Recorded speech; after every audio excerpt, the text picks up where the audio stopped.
तो इंदिरा मैथ मस्ती online coaching centre में मैं देवराज आप सभी का स्वागत करता हूं। तो दोस्तों, अपनी क्लास स्टार्ट हो चुकी है। इसको ज़्यादा से ज़्यादा शेयर करिए और दोस्तों को बताइए कि क्लास स्टार्ट हो चुकी है। तो दोस्तों, पिछली क्लासों में हमने परसेंटेज से संबंधित टॉपिक को कंप्लीट किया, यानी कि दोस्तों जो परसेंटेज वाला अपना टॉपिक था वो मेरी ओर से दोस्तों यहीं से एंड होता है। अब जो है तो जो दोस्तों हम पढ़ेंगे आगे तो वो अगला टॉपिक यानी कि प्रॉफिट एंड लॉस के बारे में कुछ दिनों तक दोस्तों हमारी चर्चा रहेगी और उसके साथ में ही हम डिस्काउंट को भी पढ़ लेंगे। दोस्तों, बट्टे को अलग से नहीं पढ़ना पड़ेगा, मैं इसी के साथ में मर्ज करके आपको पढ़ा दूंगा। यानी कि दोस्तों वैसे भी बट्टा वाला टॉपिक ज़्यादा दोस्तों विशेष बड़ा नहीं है, जहाँ से एग्जाम में क्वेश्चन आते हैं सिर्फ मैं वही क्वेश्चन कराऊंगा। वैसे भी दोस्तों परसेंटेज अपने आप में वैसे ख़त्म नहीं हुआ है और उसको चलाना होता तो और भी बहुत आगे तक चलता, लेकिन वहाँ से क्वेश्चन नहीं आते हैं। जितने टाइप के क्वेश्चन दोस्तों परसेंटेज में बन सकते थे उन सभी को मैंने कराने का प्रयास किया। तो दोस्तों इसी प्रकार से जो प्रॉफिट एंड लॉस में जितने टाइप के क्वेश्चन बनेंगे तो उनको भी मैं कराने का प्रयास करूंगा दोस्तों। तो ये भी टॉपिक थोड़ा बड़ा है, तो ये भी कुछ दिनों तक चलेगा दोस्तों। तो बहुत अच्छे से तैयारी अपन लोगों को आगे करते रहना है दोस्तों, जिससे हमसे एग्ज़ाम में कोई भी क्वेश्चन छूटे ना। तो दोस्तों हम आज प्रॉफिट एंड लॉस की चर्चा करेंगे, यानी कि दोस्तों लाभ हानि और बट्टा की। दोस्तों आज हम क्या पढ़ेंगे? लाभ हानि तथा बट्टा, ये दोस्तों अपना टॉपिक रहेगा। इसको दोस्तों इंग्लिश में लिखना चाहें तो लाभ को दोस्तों क्या बोलते हैं अपन? प्रॉफिट, और दोस्तों हानि को एंड लॉस, और इसी प्रकार से बट्टे को दोस्तों क्या बोल देंगे? डिस्काउंट। अब ये दोस्तों इसमें कुछ शब्दावलियाँ भी आएंगी तो मैं उन शब्दावलियों को लिख दूं दोस्तों। जैसे इसमें क्रय मूल्य की चर्चा होगी बार बार, तो दोस्तों क्रय मूल्य के बारे में जान लें थोड़ा। क्रय मूल्य को ही इंग्लिश में कॉस्ट प्राइस बोला जाता है दोस्तों। कॉस्ट प्राइस यानी कि जिस मूल्य पर किसी वस्तु को दोस्तों ख़रीदा जाता है, इसी को लागत मूल्य भी बोल देते हैं। जितना रुपए हमने लगाया किसी वस्तु को ख़रीदने में तो उसी को कॉस्ट प्राइस बोला जाता है। यानी कि जिस मूल्य पर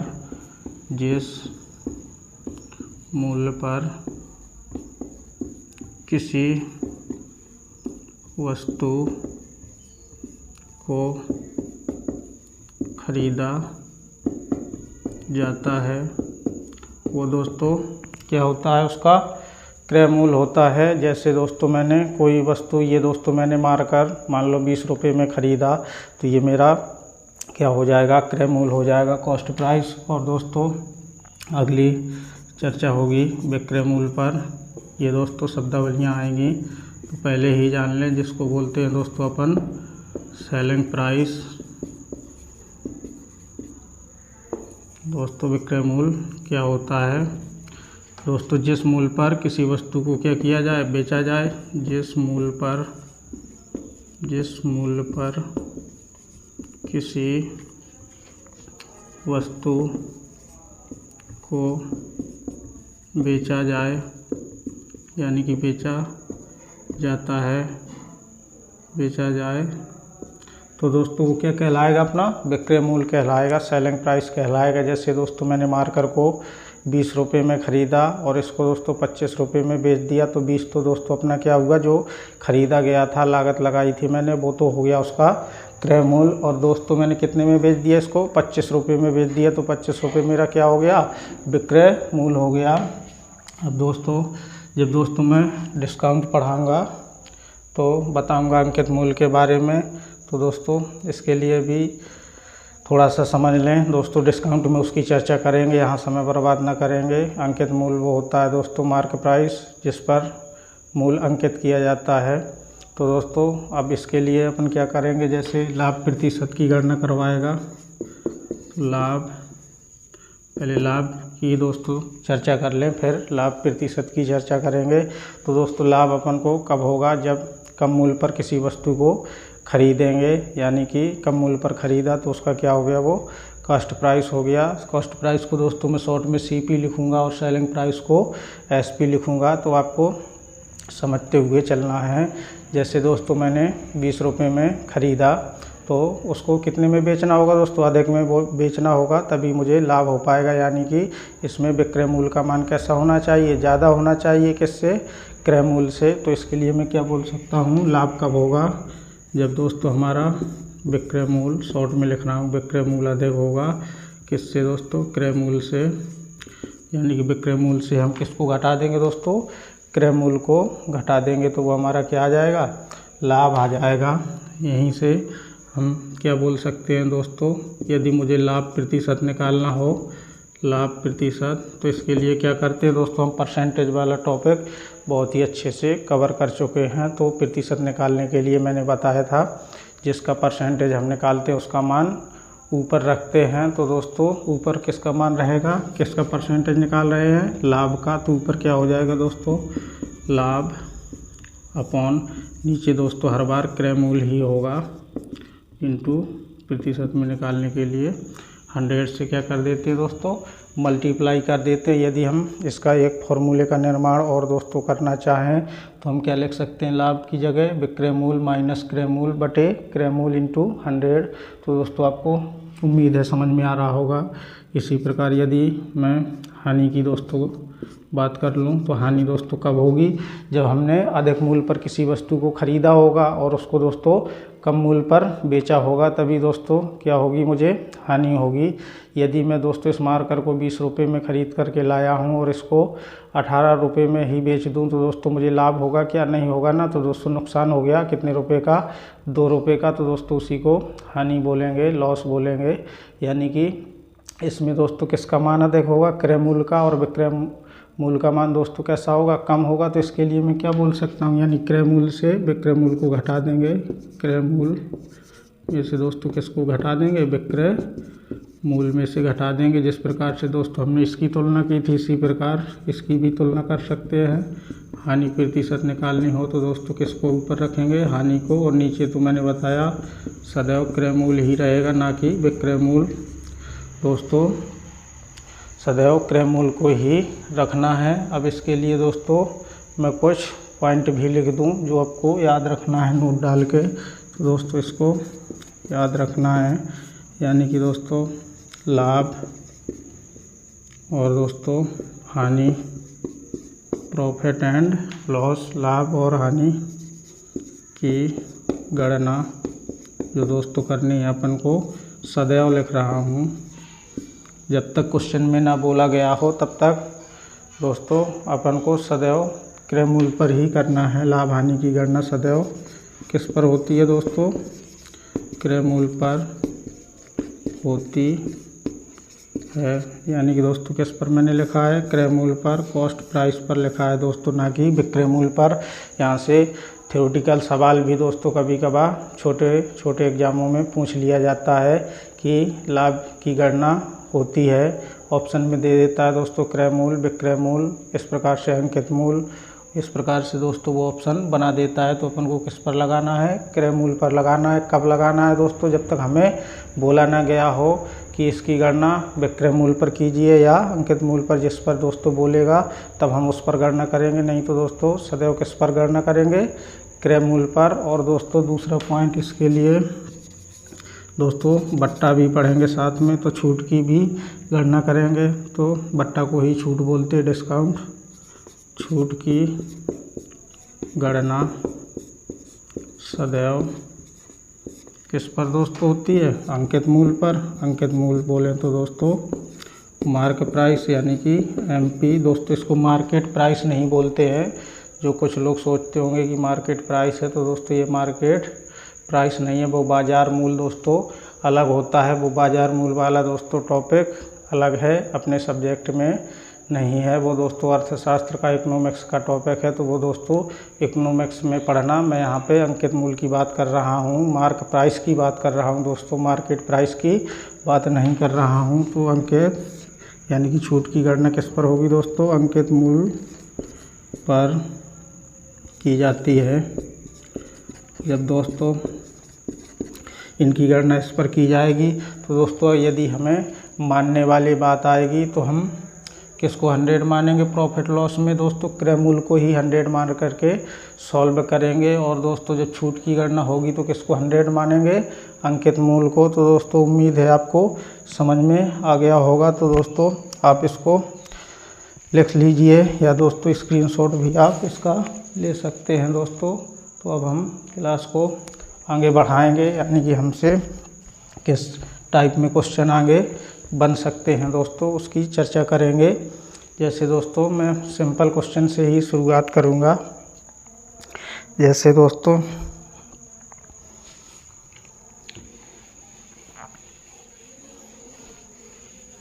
सिंपल क्वेश्चन से आज तो दोस्तों अपनी क्लास बेसिक ही रहेगी। शायद आज की क्लास आप सभी को आती होगी, लेकिन ऐसा कुछ नहीं है दोस्तों, कुछ ना कुछ आपको सीखने को ज़रूर मिलेगा।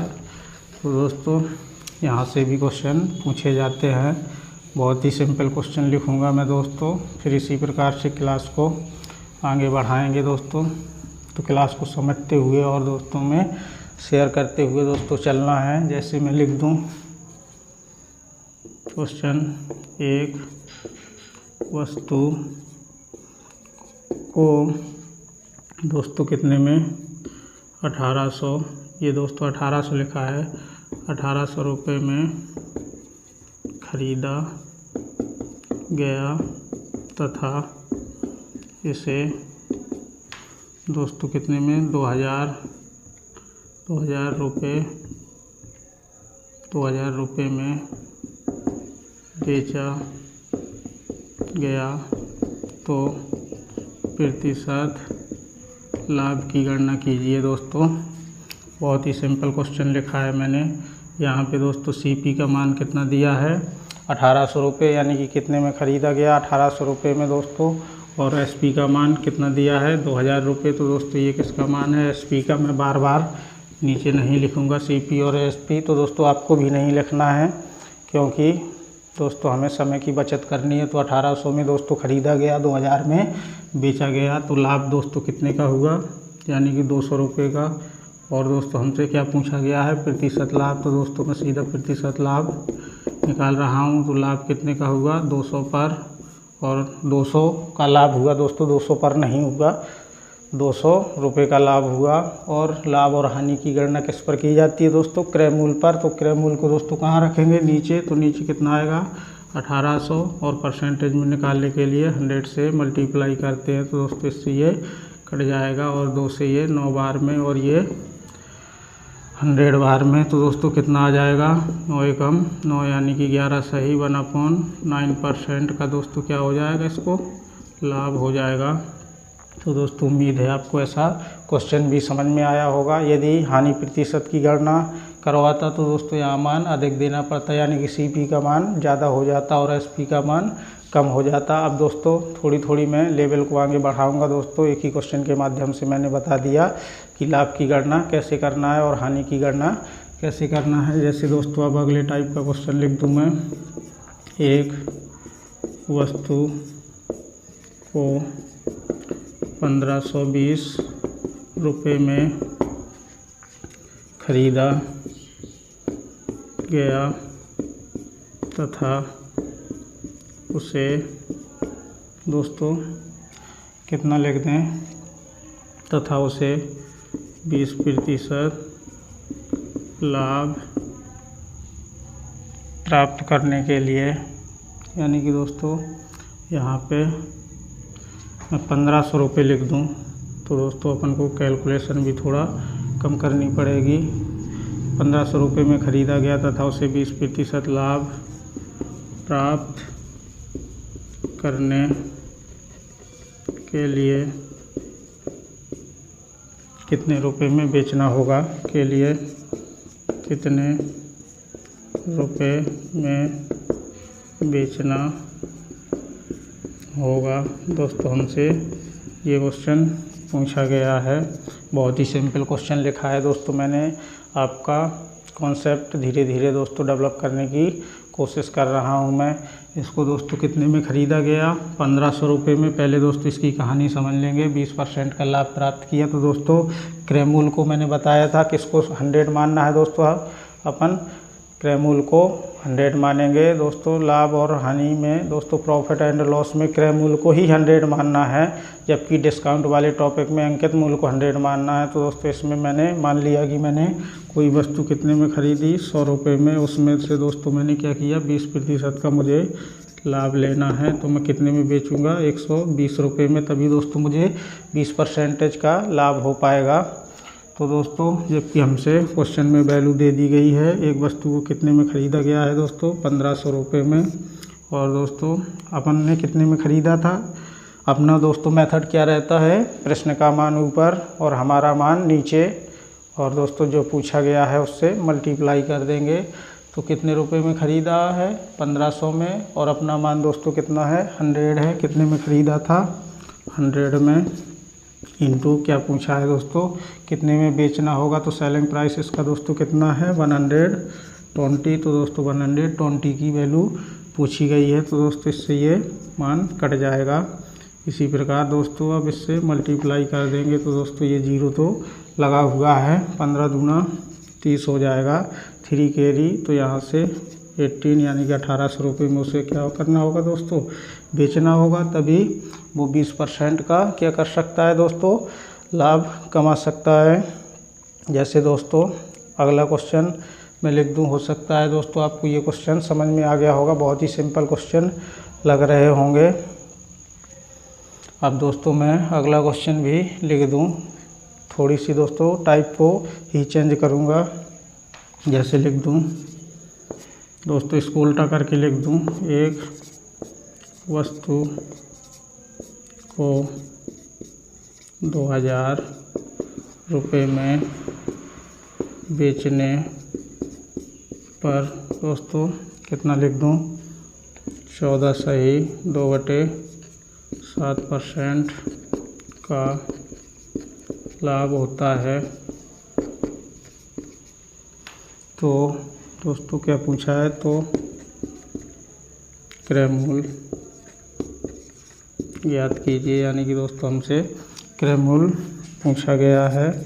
दोस्तों इसको कैसे सॉल्व करना है, इसका लगाने का दोस्तों तरीका सेम यही रहेगा। दोस्तों यदि फ्रैक्शन में है, मैं एक बार फ्रैक्शन में भी बता दे रहा हूँ दोस्तों, यदि आपको फ्रैक्शन में सॉल्व करना हो, दोस्तों जिसकी जैसी मर्जी वैसा सॉल्व कर सकता है। तो दोस्तों मैंने फ्रैक्शन रूप इस वजह से लिखा है कि मैं फ्रैक्शन से संबंधित भी इसको परिचित करा सकूं, कि दोस्तों इसको फ्रैक्शन से कैसे लगाया जा सकता है। तो दोस्तों इसका मान हमने याद किया था परसेंटेज वाले टॉपिक में, कितना होता है दोस्तों, 1/7, यानी कि इसका मान दोस्तों कितना, 1/7। तो दोस्तों 7 तो क्या रहेगा अपना दोस्तों, कितना 7 तो क्या रहता है, नीचे सदैव क्रय मूल्य रहता है। तो दोस्तों 7 क्या हुआ अपना, क्रय मूल्य हुआ। और इसमें दोस्तों क्या हो रहा है, लाभ हो रहा है दोस्तों।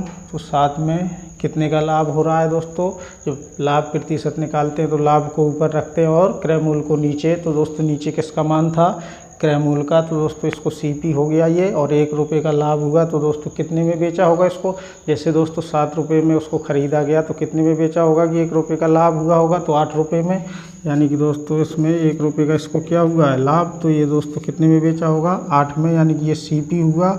और ये SP दोस्तों मैं बार बार नहीं लिखूँगा, आपको समझ के चलना होगा, तभी दोस्तों हम समय की भी बचत कर सकते हैं और एग्ज़ाम में क्वेश्चन को भी सॉल्व कर सकते हैं दोस्तों। लेकिन अपन को वहाँ पर कोई मेथड तरीका नहीं पूछा जाएगा, अपन से सीधे आंसर की तलब की जाती है। तो दोस्तों अपन को सीधे ही आंसर देना है, आप चाहे जिस तरीके से आंसर दे दोस्तों, चाहे रट करके, चाहे समझ करके, चाहे जिस प्रकार से दोस्तों, आंसर ही दोस्तों आपका परफेक्ट है, ना कि दोस्तों मेथड। तो दोस्तों यहाँ से यहाँ तक अब जो क्वेश्चन में वैल्यू दे दी गई है उसका मान रख देंगे। क्या क्या आ रहा है, एक वस्तु को इतने रुपए में बेचने पर कितने रुपए में दोस्तों, कितने में बेचा गया है उसको, 2000 रुपये में। दोस्तों यहाँ 2000 लिखा था, 2000 कर लेंगे, कितने में बेचा गया, 2000 रुपये में। कितने में दोस्तों बेचा गया है उसको, 2000 रुपये में बेचा गया है। और जबकि अपना मान कितने में बेचा है दोस्तों, 8 रुपये में। तो उसने क्या पूछा है, क्रय मूल्य। तो दोस्तों क्रय मूल्य कितना है अपना, 7 है। अब दोस्तों काट देंगे, 8 से कट जाएगा ये, 8 दूना 16, 4 बचा, तो ये 5 बार चला जाएगा और जीरो आ जाएगा। तो दोस्तों मल्टीप्लाई कर देंगे तो कितना हो जाएगा 175 यानी कि 1750 रुपये। दोस्तों इसका क्या आ जाएगा क्रय मूल्य यानी कि सीपी का मान दोस्तों कितना आ जाएगा 1750 रुपये। तो दोस्तों उम्मीद है आपको ऐसे क्वेश्चन समझ में आए होंगे। अब दोस्तों मैं थोड़ी सी लेवल को और थोड़ा दोस्तों चेंज करूँगा। तो दोस्तों आप इसका स्क्रीनशॉट ले सकते हैं।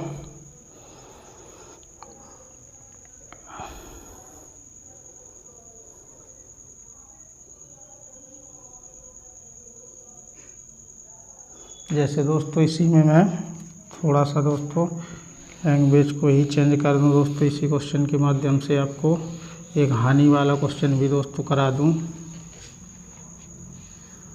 तो आपको हानि वाला भी क्वेश्चन समझ में आ जाएगा दोस्तों। इसी को लिख दूं दोस्तों, एक वस्तु को 2000 रुपये में खरीदा गया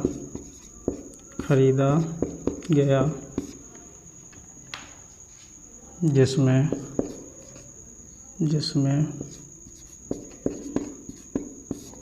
20% की दोस्तों यहाँ क्या लिख दें हानि, 20% की हानि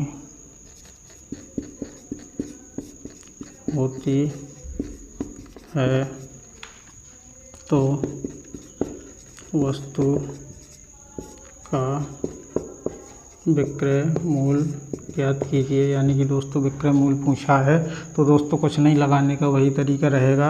अपन ने इसको क्रय मूल्य को कितना मानते हैं 100 और उसमें लाभ हानि की गणना करते हैं। कितने की हानि हो रही है दोस्तों 20 रुपये की। तो दोस्तों इसको कितने में बेचा होगा 80 रुपये में, तभी दोस्तों 20 रुपये की हानि हुई होगी। और जबकि अपन को क्वेश्चन में वैल्यू दे दी गई है कितने में खरीदा गया है दोस्तों 2000 रुपये में। अपन ने दोस्तों कितने में ख़रीदा है 100 में, और उसका दोस्तों क्या मान पूछा है विक्रय मूल्य पूछा है। यानी कि विक्रय मूल्य दोस्तों कितना है उसका 80 है। तो इससे ये कट जाएगा, यहाँ से यहाँ तक दोस्तों उसका विक्रय मूल्य कितना होगा 1600 रुपये होगा। तो दोस्तों इसका आंसर कितना होगा 1600 रुपये। तो दोस्तों उम्मीद है आपको ऐसे क्वेश्चन भी समझ में आए होंगे दोस्तों। तो आज की क्लास के लिए दोस्तों हम थोड़ा सा इतना ही पढ़ेंगे। धीरे धीरे हम कॉन्सेप्ट को दोस्तों डेवलप करते हुए आगे बढ़ेंगे दोस्तों। आगे आने वाली क्लास में हम और भी अच्छे क्वेश्चन करेंगे कि दोस्तों इतने रुपए में उसको ख़रीदा गया, इतने प्रतिशत का लाभ हुआ, इतने से अधिक में बेचने पर इतने रुपए अधिक मिलते हैं। तो दोस्तों उसको क्रय मूल्य उसका ज्ञात कीजिए। इस टाइप के दोस्तों अपन बहुत अच्छे क्वेश्चन करने वाले हैं दोस्तों। तो आज के लिए दोस्तों इतना ही। यदि आपको क्लास अच्छी लगी हो दोस्तों, पसंद आई हो, तो आप इसको ज़्यादा से ज़्यादा दोस्तों में शेयर करिए दोस्तों। मैंने परसेंटेज का टॉपिक पूरा पढ़ा दिया है, यानी कि दोस्तों उसमें कुछ जो अन्य टाइप के भी क्वेश्चन दोस्तों जो मुझे लगता है इम्पोर्टेंट है आपके लिए एग्ज़ाम में पूछे जा सकते हैं, तो उसकी चर्चा भी दोस्तों मैं आगे इसी प्रॉफिट एंड लॉस वाले टॉपिक में दोस्तों बहुत अच्छे से कर दूंगा। यानी कि दोस्तों यदि मुझे लगता है कि वो क्वेश्चन भी आपके लिए इम्पोर्टेंट हैं, पूछे जा सकते हैं दोस्तों, तो मैं उसको भी कराने की पूरी उम्मीद करूंगा। वैसे दोस्तों हम बात कर लें यदि उसकी परसेंटेज की, तो दोस्तों जैसे हमने फ्रैक्शन वाले टॉपिक में दोस्तों किए थे कि एक भिन्न का अंश को इतने % बढ़ा दिया जाए और हर को इतना % बढ़ा दिया जाए तो उसका मान इतना हो जाता है, तो मूल भिन्न ज्ञात कीजिए दोस्तों। इस प्रकार के क्वेश्चन भी हमने फ्रैक्शन में किए थे, बल्कि इस प्रकार के क्वेश्चन दोस्तों परसेंटेज वाले टॉपिक में भी बनते हैं। तो दोस्तों वो मैंने इस वजह से आपको नहीं कराए कि फालतू का दोस्तों समय बर्बाद करने से कोई फ़ायदा नहीं होगा दोस्तों। आपका समय बहुत ही कीमती है, मैं दोस्तों समझता हूँ। तो दोस्तों इसलिए आप उन क्वेश्चनों को दोस्तों फ्रैक्शन के माध्यम से सॉल्व कर सकते हैं, यानी कि फ्रैक्शन वाली क्लास को दोस्तों देख सकते हैं। तो दोस्तों मैंने परसेंटेज में नहीं कराए। कुछ दोस्तों क्वेश्चन होते हैं जो कॉमन सेंस वाले होते हैं दोस्तों, तो वो आपको करना होगा, समझना होगा दोस्तों। वो तो मैं क्या दोस्तों कोई नहीं सिखा सकता दोस्तों जो कॉमन सेंस वाले हैं। मैं तो दोस्तों जितना कराऊंगा उतने ही वो क्वेश्चन कम ही पड़ेंगे। जैसे दोस्तों किसी वस्तु को इतने में बेचने पर दोस्तों किसी सेल्समैन को रखा जाता है और इतने इतने रुपए का दोस्तों उसको आमदनी होती है। यदि वो इतने रुपए से अधिक पर दोस्तों बेच दे तो उसके लिए दोस्तों मैं कुछ बोनस भी उसको दे दूं, तो उसको कितने रुपए का लाभ हुआ या दोस्तों इस प्रकार के क्वेश्चन हम इसमें गणना कर लेंगे। वो दोस्तों भले ही वो दोस्तों परसेंटेज वाले टॉपिक में पूछे जाते हैं। तो आज के लिए इतना ही, धन्यवाद।